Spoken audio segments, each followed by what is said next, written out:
Asante sana Mheshimiwa Babu Owino. Kanisa la SDA Umoja tu na wasalimu kwa jina la Yesu Kristo. Hamjambo? Happy Sabbath. Happy day. Your Excellency Kalonzo Musyoka, together with all the leaders that have come to this church, allow me also to take this opportunity as the Senator of Nairobi to welcome you to this church, to welcome you to our county. Na kwa niaba ya senators ambao wako hapa, sisi senators huwa tunaenda kwa haraka sana. Mheshimiwa Kalonzo, wacha nianze kwa kupongeza waumini wa hili kanisa.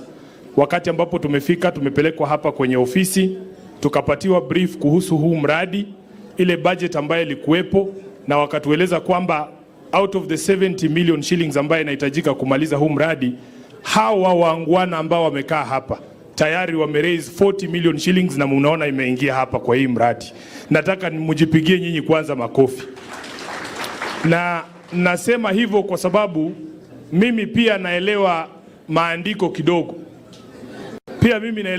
kidogo. Na utanikosoa pastor kama nakosea.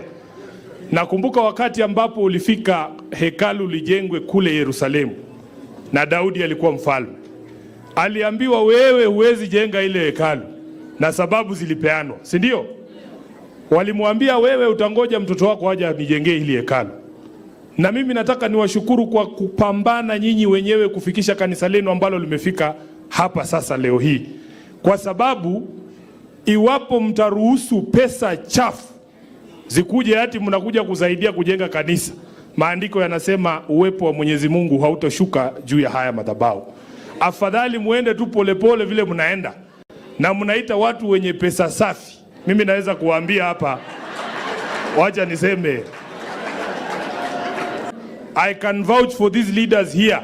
Mheshimiwa Kalonzo pesa yake akikupea, ukikula haiwezi kukudhuru. Kwa sababu wanasema tuogope machozi ya watu wawili, wajane na mayatima. Pesa yenye Kalonzo amekuja nayo, hata iwe ni shilingi moja, hajawacha mjane mahali akilia, hajawacha yatima mahali akilia. Hii pesa yake mkinunua simiti, Mungu na yeye anaongeza baraka. Na yangu pia nikikupea ukule haiwezi kudhuru. Hakuna mjane nimewacha mahali, hakuna yatima nimewacha mahali akifanya nini? Akilia kwa sababu ya dhulma. Muendelee polepole tu, na mimi kama kiongozi wenu pamoja na Mheshimiwa Babu na hawa wengine wote tutatembea na nyinyi kwa hii safari. Itatuchukua muda lakini tutamaliza hili hekalu. Wamesema hapa, rafiki yangu Shalin amesema God's time is the best time. So tutasonga tu polepole kwa muda wa Mwenyezi Mungu na tutakamilisha hili hekalu. Nataka kuhakikishia tutatembea pamoja.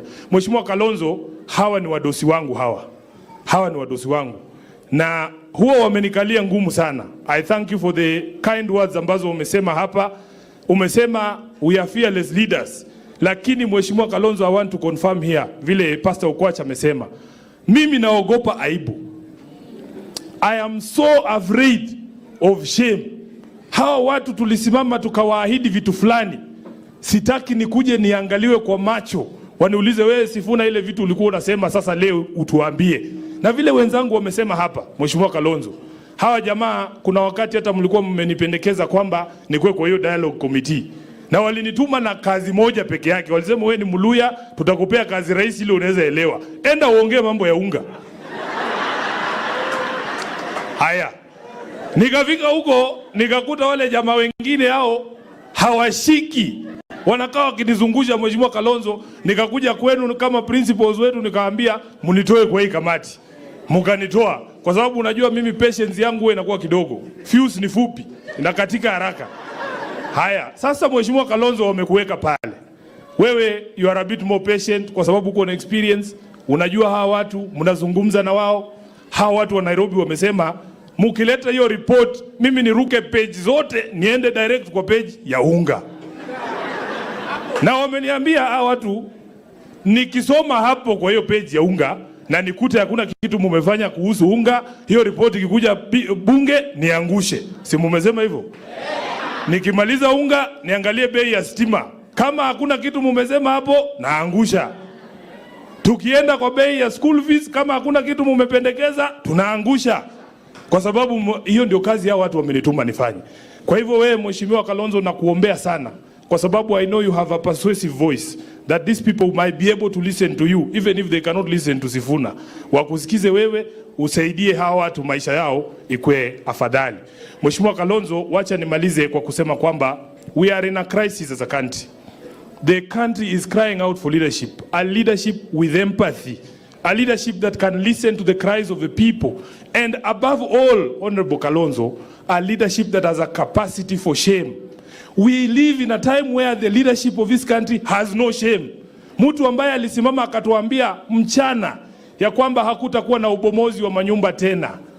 Sasa leo hii hata hapa Embakasi East, Mheshimiwa Kalonzo, watu wanaishi na uoga kwa sababu ya ile judgment ambayo ilitolewa kotini. Hatujui kama yale mambo ambayo tuliona na wewe kule Mavoko itarudiwa hapa Embakasi East. Sisi tunaomba ya kwamba tusimame na hawa watu wetu hapa Nairobi, kwa sababu tuliambiwa kwamba hakuna mambo ya magreda tena kubomoa manyumba ya watu. Tunataka kama kuna mzozo wote wa ardhi, vile Ruto alisema win-win situation. Waongee na huyo mwenye shamba, hao wakaazi wa Embakasi East nyumba zao zisibomolewe. Si namna hiyo? Kwa sababu sisi hatutaki maneno mengine. So we want a leadership that has capacity for shame. Ambaye nakujua wewe ni mtu muungwana. Hautaahidi hawa watu vitu ambayo hautakuja kutimiza. Na mimi nilikuambia huwa nazungumza hivi kama senator wa Nairobi na pia kama katibu mkuu wa chama cha ODM.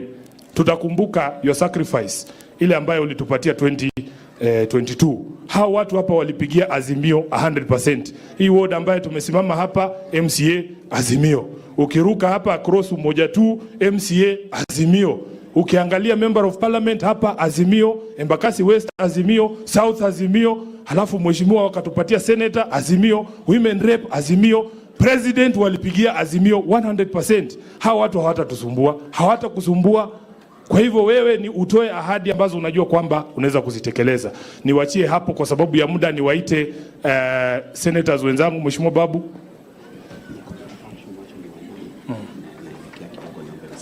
Sawa.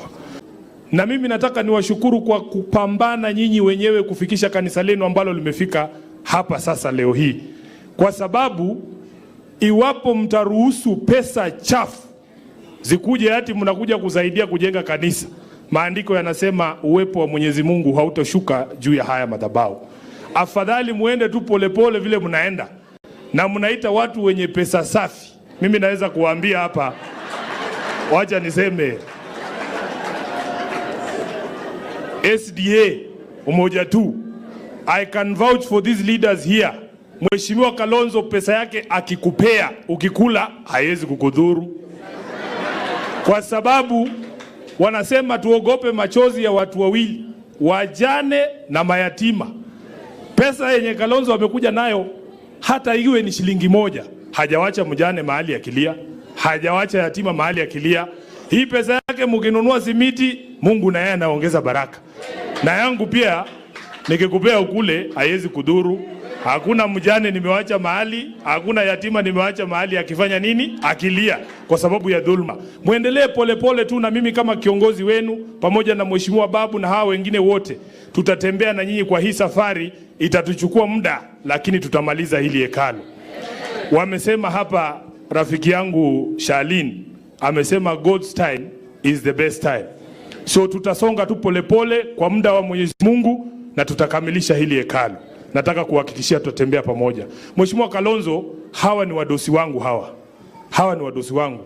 Na huwa wamenikalia ngumu sana. I thank you for the kind words ambazo umesema hapa.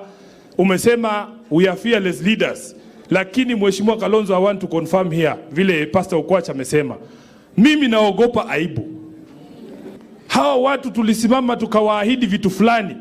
Sitaki nikuje niangaliwe kwa macho waniulize wewe Sifuna ile vitu ulikuwa unasema sasa leo utuambie. Na vile wenzangu wamesema hapa, Mheshimiwa Kalonzo, hawa jamaa kuna wakati hata mlikuwa mmenipendekeza kwamba nikuwe kwa hiyo dialogue committee.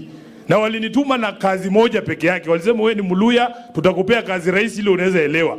Enda uongee mambo ya unga. Haya. Nikafika huko nikakuta wale jamaa wengine hao hawashiki. Wanakaa wakinizungusha Mheshimiwa Kalonzo. Nikakuja kwenu kama principals wetu nikawaambia mnitoe kwa hii kamati. Mkanitoa. kwa sababu unajua mimi patience yangu huwa inakuwa kidogo, fuse ni fupi, inakatika haraka. Haya, sasa Mheshimiwa Kalonzo wamekuweka pale. Wewe you are a bit more patient kwa sababu uko na experience, unajua hawa watu, mnazungumza na wao. Hawa watu wa Nairobi wamesema mukileta hiyo report mimi niruke page zote niende direct kwa page ya unga. Na wameniambia hawa watu nikisoma hapo kwa hiyo page ya unga na nikute hakuna kitu mumefanya kuhusu unga, hiyo report ikikuja bunge niangushe. Si mumesema hivyo? Mumeniambia niseme ama nisiseme? Nikimaliza unga niangalie bei ya stima. Kama hakuna kitu mumesema hapo naangusha. Tukienda kwa bei ya school fees, kama hakuna kitu mumependekeza tunaangusha. Kwa sababu hiyo ndio kazi ya watu wamenituma nifanye. Kwa hivyo wewe Mheshimiwa Kalonzo nakuombea sana, kwa sababu I know you have a persuasive voice that these people might be able to listen to you even if they cannot listen to Sifuna. Wakusikize wewe, usaidie hawa watu maisha yao ikue afadhali. Mheshimiwa Kalonzo, wacha nimalize